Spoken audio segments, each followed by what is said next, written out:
All right, so it's a nice, bright, sunny day. It's a Friday, and I've got the little Subaru 360, which we've aptly named our Flamer, sitting out here shining in the sun. You can see the hot flames there. It's a pretty neat little car, but I wanted to give you guys a little tip and trick for two-strokes that technology has really sort of helped. As you know, this is a two-stroke car. It's two-cylinder. It burns oil. There's no oil in the reservoir, you know, like a sump, like a four-stroke engine would have. It's injected, but still when you burn oil, you create carbon deposits. And for two-strokes, if any of you are familiar with plugged or occluded exhaust ports in a two-stroke, they run terrible. They just can't breathe. And they're not the most fuel efficient nor the most environmentally conscious engines, but we've got something to help you out. See what you think. So I've been using this stuff. This is called CRC intake valve cleaner. It's made for GTI cars. In other words, gasoline direct injected cars, kind of like a diesel where the injector is right in the cylinder head, not in the intake track. Those cars have issues with carbon buildup on the valves. And I thought to myself, well, why would carbon care if it builds up on the valves versus in the transfer ports or in the exhaust ports on a two-stroke? So what I do, kind of like what you do with a modern car, is you'd rev it up and you just shoot the stuff right into the carburetor or the intake. And of course the exhaust smokes like crazy as this gel, it's kind of a gel foam stuff that gets in there and starts, you know, burning and breaking down the carbon deposits, and it just burns out the carbon deposits. It really helps for a two-stroke.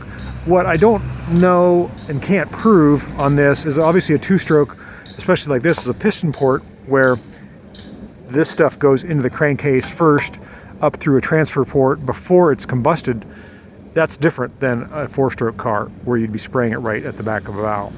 So there may be some losses. I'm not too worried about the bearings in the crank being starved for lubrication or somehow being solvent washed out. These Subarus are oil injected. In other words, the oil from the synthetic oil that's put into the bottle here has a little pump down there and injects it in the crank. So I have been using synthetic oil on this for a long time, but I don't know that I've ever used or cleaned out the exhaust ports. So this is my chemical way of cleaning the exhaust ports, and I think I can do it here. I've only got two hands, so let's start it up and I'll show you how this works. You'd come over here to the car. Let's open the door. Let's do it the right way. Make sure it's in neutral. Turn the car on. Give it a little choke if it needs it. I don't think it needs it. Rev it up. Make sure it's running good. So the whole key to making this work is you got to spray it in while the engine's revved up. And I'm going to see if I can do that. I don't think I can.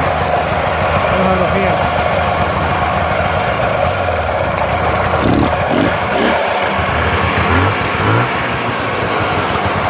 It's going to start smoking.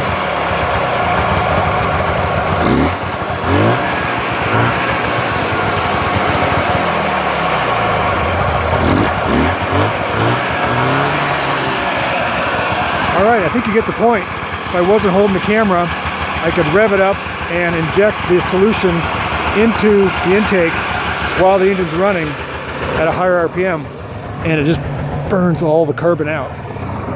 It won't make your neighbors happy because it smokes like crazy, but it is a lot less work than taking the exhaust off and sandblasting the inside of the exhaust header or manifold and downpipe, and the cleaning the exhaust ports with a Dremel. It's a chemical way of doing it, and like I said, I don't know how well it works, but it can't hurt, and I'm pretty sure it's working because of all the soot and smoke that's coming out the tailpipe. All right, there's another tip and trick for you two-stroke 11 guys. Keep your 25 horsepower Subaru 360s at their full potential. Thanks for watching.